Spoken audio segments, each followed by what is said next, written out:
Welcome to UO Today. I'm Paul Peppis, Director of the Oregon Humanities Center. My guest today is Novella Carpenter.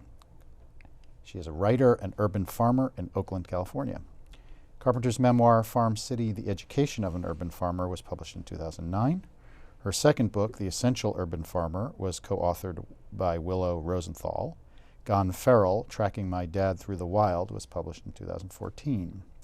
Carpenter was a keynote author in our Daily Bread, Women's Stories of Food and Resilience, the 4th Annual Northwest Women's Writers Symposium, held May 7th to 9th, 2015. The symposium was organized by the Center for the Study of Women in Society. Thank you so much for coming on the show. Great to be here. So why did you decide to take up farming in Oakland, California? Where did that idea come from? Well, my parents were back to the land hippies. So they actually lived in Berkeley for a while. My dad lived in Oakland, my mom lived in Berkeley. And you know, they were part of that back to the land movement in the early 70s, late 60s, where many young people decided, you know, the city is a dirty, corrupt place. I'm going to move to the country and, you know, make rainbows and feed myself and bake bread and, you know. And so they actually, unfortunately, did not move to, you know, like Sonoma County or someplace, you know, in California. They moved all the way up to Idaho. And that was where land was cheap. And my father was sort of this self-styled mountain man, so he really wanted to be out there with the elk, you know. So they bought 180 acres. And then, you know, my sister and I came along. And so we were raised with this idea of, you know, this idea of a farm and a ranch. Very much so, and you know, some of our first memories are, you know, watching the cows come in and feeding them alfalfa, and you know, watching my mom process rabbits. You know, but you know, being a, you know, after I grew up, I was sort of like, that's the last thing I want to do. You know, I want to go live in Seattle, and I want to like go to rock shows and forget that farming stuff. But I found, you know, as I got into my late 20s, early 30s, I started to get this, you know, sense of curiosity again about those things. And, you know, maybe it's nostalgia, but I started to think, oh, it would be nice to have chickens. So when I lived in Seattle, we had chickens. And then I started keeping some I had a bee colony in my backyard and vegetables. And all of a sudden I realized this thing, like, wow, this is really fun. But then I felt like I needed to leave Seattle. I felt like I'd been there long enough. I lived there since the early 90s. And so in 2003, my partner Bill and I moved to Oakland. And we chose Oakland because, mostly because a friend of mine had moved down there and had sort of sent missives back like, this place is super weird and cool. And guess what? It's not raining all the time. So we packed up a van and moved all of our stuff down. And then found ourselves in Oakland, and surprisingly, instead of having a more urban experience, it actually became a more farming experience. And partially that's because a lot of people in Oakland were doing what they called urban farming. I had never heard that term before until I moved to Oakland, and suddenly I was, you know, felt like I was swept up with this movement of our own, this urban farming movement, which is sort of analogous to my parents' back to the land movement, but instead of moving off into the middle of the, you know, woods, we're going to stay right in there in the city and raise animals. So I started raising, you know, turkeys, pigs, goats, you know, everything, and it just became an experiment in sort of how the city can supply an urban farm in a way that living out in the country, you could never do the things that we did in a city. So, I think. My inclination is to say, well, wait, you know, you go to farm to get out of the dirty city, and you've chosen like Oakland. This is like one of the most hardcore cities in the United States, right? I mean, and you're not living, you know, at the gentrified section of Oakland. You're like right in the heart of the hardest part of the city. Right. And you just told me that it's easier to do it there. So how does that work? Well, it's interesting. I mean, it's easier in a lot of different ways. I mean, for me, psychologically, it's easier. My parents dealt with a lot of issues, my mom especially, of feeling isolated. And I think there's a sense of, you know, we have a romantic vision of what the country's going to be like, but then sometimes when we get there, we're like, just me and the crickets, you know, and some people thrive in that situation, but I found that I don't really thrive in that situation. I need that noise, I need that city, I need that thing that's, you know, keeping me interested and excited. I need bookstores and museums and libraries and all those good things that cities have.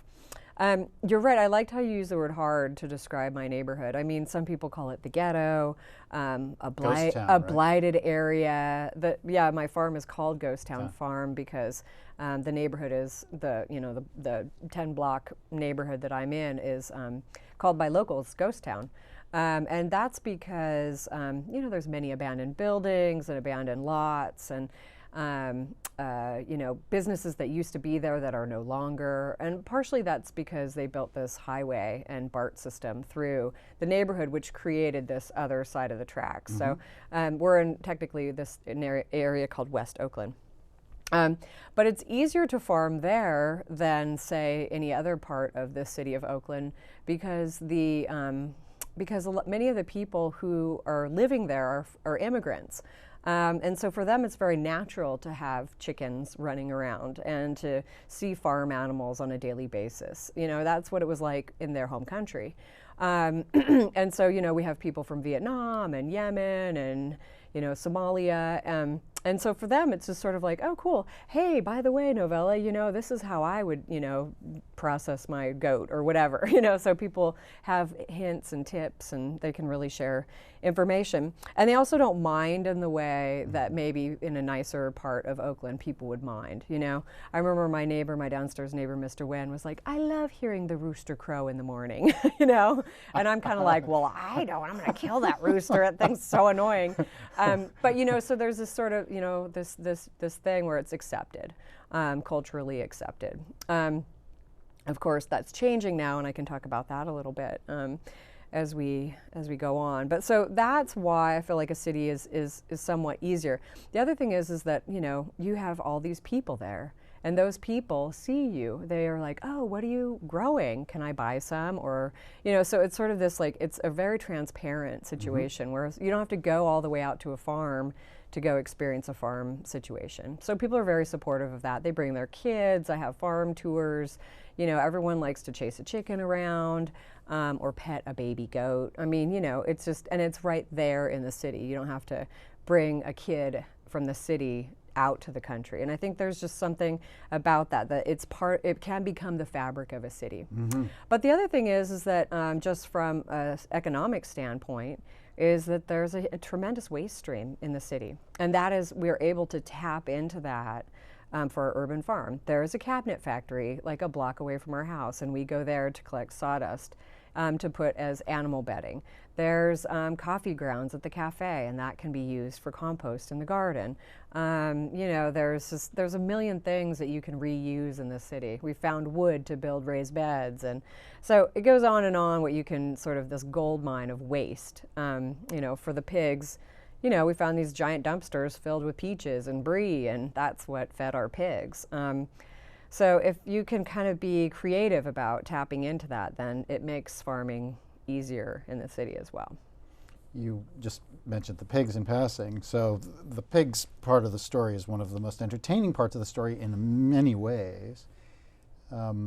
Say a little bit more. Tell a little bit more about the pigs. So yeah, you said, "Oh, let's get a pig. Right. Let's get some pigs." Right. So what happened was it had been like a steady, you know, kind of building, or I guess, you know, snowball going downhill is spiraling down is how I like, you know.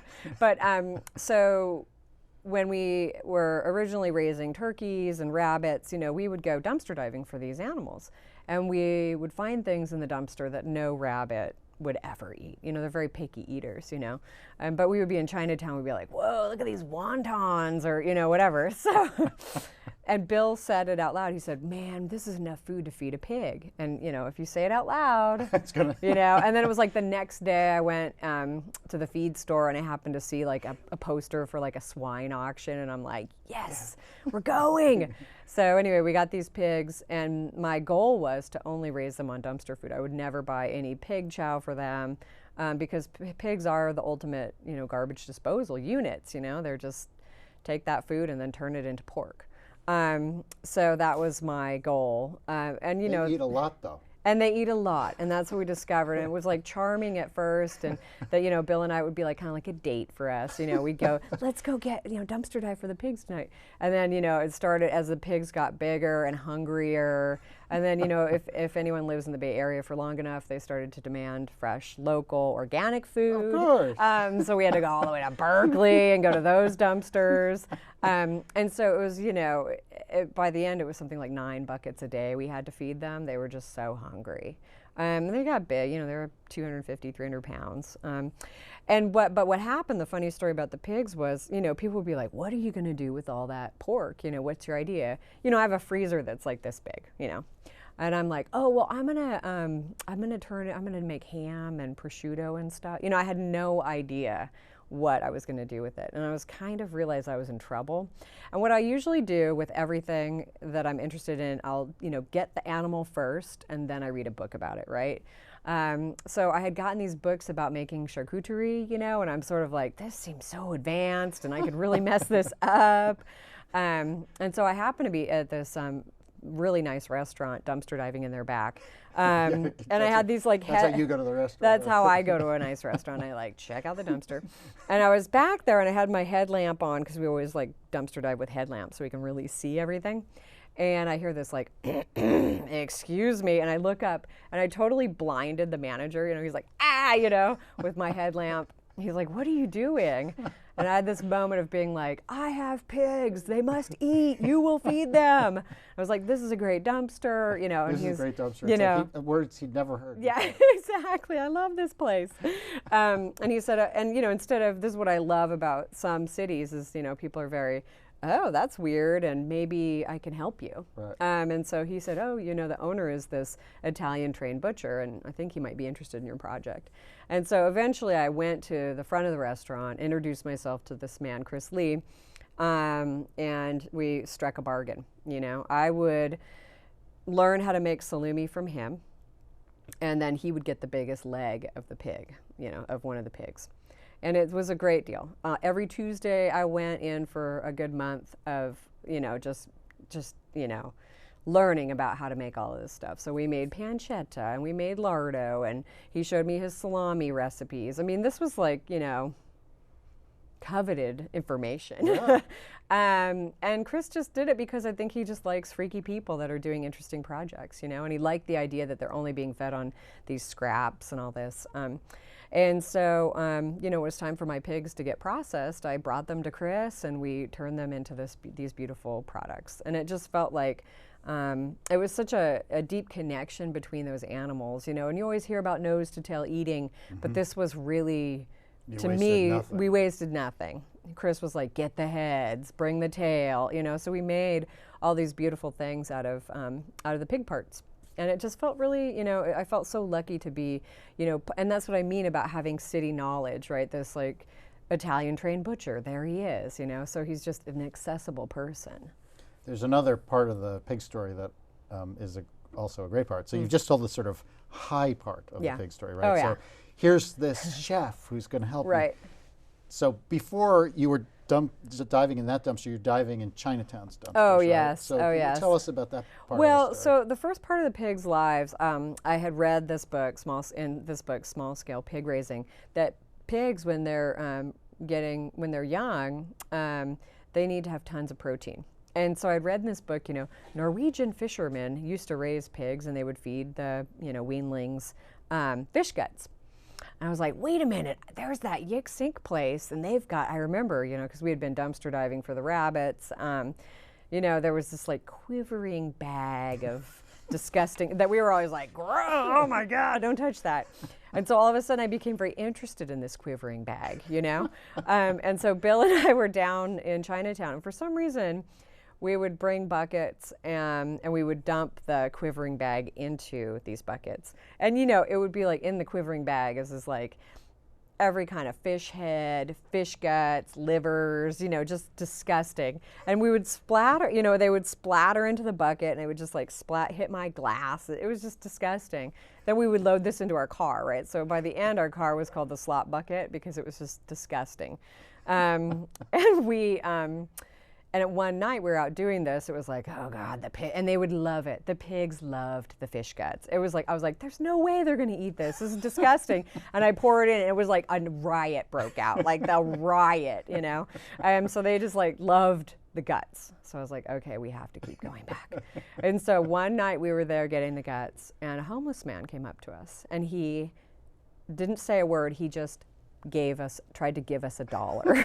He was just like, please, you are the most pathetic people I've ever seen.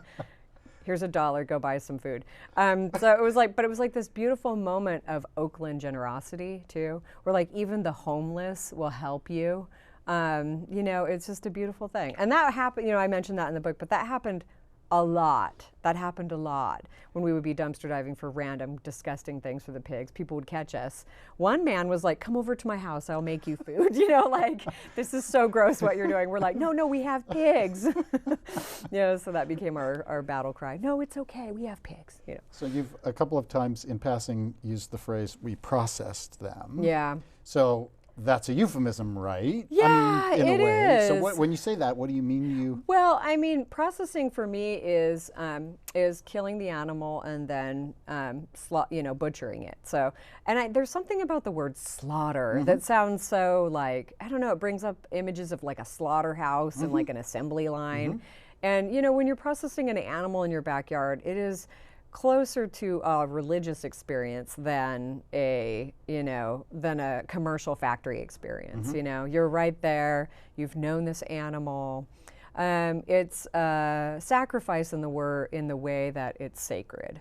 And that's sort of what I was trying to, I mean, I didn't know until I actually started to process animals that this was what I wanted to do. This is why I was so interested in raising my own meat, because I had been a vegetarian, and then I went back to eating meat because Michael Pollan told me it was okay. But what I discovered is this meat that was okay, like the sort of Michael Pollan approved meat, was very expensive. You know, like the grass-fed beef and all this free-range chicken can be very expensive. And I thought, well, I don't have that much money. And, you know, I identify as working class. So I thought, but I have the skills. I can do it myself. And so that's how I got into it. But what I found out at the end of the animal's life, and I think people focus on this day of the slaughter as being really intense, which it is, but you got to remember there are all these days before that, leading up to it, that you're experiencing this life of this animal. You're making the animal happy, it's enjoying its life, so it's just as important as that one last day of their life. But so that's my euphemism, but I think processing just sounds better than, you know, that's when we killed it and butchered it. You know, that sounds so crass. You're living in Oakland, you have a neighbor who's a vegan. Yes. So what's that? Yeah. You know, because you say on the one hand, there's all these immigrants who, you know, they're like, I love the sound of the rooster, but there must be these vegetarians and vegans who are like, what are you doing? I know, yes, there are. And you know, we have a Buddhist monastery across the street from our house. You know, they're all vegetarian too. But that doesn't stop them from helping me get my pigs. My pigs would occasionally escape out, you know, and they're from Vietnam, so they kind of know how to round up a pig. But it would be a perfect moment for a discussion, you know. And I think what happens a lot of times with people that live in cities is very easy to become a vegan because we don't see, our eyes are blinded to our food system. The food just comes into the city, we go buy it, we go home and eat it. And so I can see so many ways that it is easy to become a vegan because you're like, an animal doesn't have to die for me. I can just, you know, eat tofu. And that's great. I totally support that. But for me, it was just, you know, I wanted to sort of be like, I don't want an animal to suffer. I want it to have a beautiful life, and I want to do it myself. Right. So that's, you know, I don't disagree with vegans. You know, I think factory farming is appalling. So we have that commonality. You know, we're not at odds with each other. It's just that I'm going to take it to the next level, and they're taking it to their next level. You know what I mean? So, but yeah, so we would often have really interesting conversations. The woman who lived across the street who was a vegan, Lana, she would come over and, you know, hang out with the turkeys because she loved farm animals. You know, she wanted to live with them and wanted them to live forever, and grow old with a turkey. And I loved her. I love Lana. She's so great. And she would, name our turkeys because she thought maybe that would prevent us from actually, processing the turkey. Because if they had names, then how could we kill it, But it was interesting to have those, those conversations. It's so important, I think. And there it is, the farm's right there, so everyone can see what's happening on the farm, and they can smell it, and they can, they can really see it. And I think that's important too, because it's not some hidden thing that's happening, where animals are being abused. It's like if you can watch their lives right there unfold. I know that in previous interviews, you've not wanted to say that you're a person with a mission, or that you're a preacher or anything like that. Right. But you've just described the kind of educational side of what you do. Right. And you're currently an adjunct professor in the urban agriculture program at the University of San Francisco. Yeah. So tell me about that aspect of your your urban farmer identity that you're teaching people now. I mean, I know, it's funny. It's sort of like, anarchist squatter to like dignified professor, But of course, I'm not a dignified professor. I actually taught a writing class. The first class I taught was a writing class, and I had gone to, I do like little guest speaker gigs quite often, and I had done one at University of San Francisco, and then they had like a symposium to ask the minors, like, what do you guys want to do with this, with the urban ag minor? And they were like, we want Novella to teach a class. And so to their great credit, University of San Francisco called me up and was like, do you want a job? So I said yes, and I started teaching this writing class. And I found myself in the classroom, and it's a little sterile, beautiful classroom, but still. And I would look outside, and there was a garden. There's a student garden. And I would just look outside, and then the students, we would all be longingly looking out there. And I'd be like, let's go outside, bring your notebooks. And so I feel like I've had people say, oh, you can't teach outside, but it's not true. You have to have them focus. And I do think there is a way to do it. And so we would take the writing class outdoors, and I just felt like it stimulated the students' writing in a way that was very important to me. It was like it took them out of the sterile classroom and into this place with smells, and it would just trigger memories. We did a lot of sort of memoir writing in that class. And then the garden teacher left to become like a real farmer, and they offered me the job to be their garden manager. So I spend time teaching students about how to grow potatoes, or how to can tomatoes and make jam, and it's sauerkraut, and it's just like it's the best gig ever, basically, because I'm having fun, and then I'm managing this garden. And to see the students, I intentionally let the garden go over break, so it's just weedy and crazy. And then when we come in, it's like, this is your job, is to clear this out, make it beautiful, make it abundant, and grow some food, And I love watching people learn where their food comes from, And I mean, it doesn't matter how old they are. I feel like the students that I have now, they had a gap. Now there's all these elementary schools that have urban gardens or school gardens, but these students didn't. And so, some of them show up, they don't even know what a potato plant looks like, So it's really fun to educate that population, because I know that there's a, obsession with food, I think, right now, just in the air, right? Like the Food Network, and to get them excited about the potential for growing their own food. And many of them have all started their own gardens after they take the class. And so really it's just about empowering people. And whether it's like college students or, people who are in my neighborhood who are, who never went to school, to just acknowledge that the knowledge that they have is so important. Like there's this man, Moses, that lives, a couple doors down from me, and he runs Brothers Market. He's like a liquor store owner, basically. And I remember when I first got my goats, I came over just to, I don't know what, I was probably buying some beer from Moses. And I mentioned, I have goats now. And he's like, oh, I was a goat farmer in Yemen before I came here to America, And it's just like those moments when I'm just like, oh my God, well, okay, I'm gonna go get my goat and you can tell me about this. And to watch that pride of him explaining this thing to me is so awesome, and to really acknowledge this. Our elders or, other people around us know more than we do about these things. And that's what I love, and there's always something new to learn and new to teach. We have about 3 minutes left. You've implied that this effort of urban farming is a means of urban renewal. Yeah. And you've also just spoken about a kind of community building that it facilitates. Were those parts of the plan for you? Oh, no. I have no plan. I just show up and I do the thing. I'm a little bit of a busybody, so I like to keep busy and moving around. And no, these are all just products. I've had a person, I remember there was a wonderful urban farm in San Francisco, which is now gone because they built apartment buildings instead.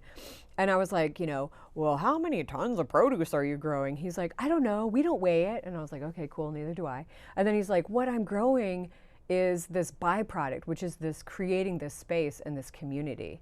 And I had never thought of it before, that is actually it's a crop. If you don't, and it's like an intangible crop that you can't describe, but it makes people feel like an ownership and a connection to the land. And it's priceless. It's totally priceless. Well, the other thing that that you're communicating with the beer guy. You deal with this guy all the time, but you don't know this fact about him. Right. And there's suddenly so many stories to tell. And, and for him, too, it's sharing his culture, And I mean, like, for instance, we had this goat that we needed to get rid of. And so it was like we went to the liquor store to be like, will you come over and, process this goat for me? And he was flattered. He was like, of course, I'll come tomorrow at 10 o'clock. He brought his whole family. Oh, wow. His wife came in like the full hijab. They brought the grandkids, because it's part of their Muslim culture is to process these goats and witness it and bear witness to it. They faced it at Mecca. The wife sang this amazing song. I mean, I was crying, it was like, and I was like, I was sad about the goat too. And I have to say, I'm always sad when I'm processing an animal, but I'm always thankful too. But to have it in this religious sense, it was just, it just brought it beyond. It brought it to the next, to the next level. And so now when I see Moses and I ride my bike by, I'm like, hey. And it's like, our relationship is so complicated now. It's so intertwined.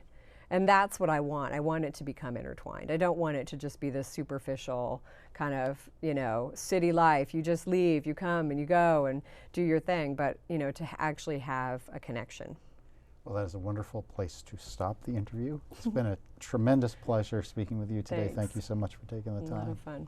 My pleasure. I've been speaking with writer and urban farmer Novella Carpenter. She was a keynote author in the Our Daily Bread Women's Stories of Food and Resilience, the 4th annual Northwest Women's Writers Symposium held May 7th through the 9th, 2015.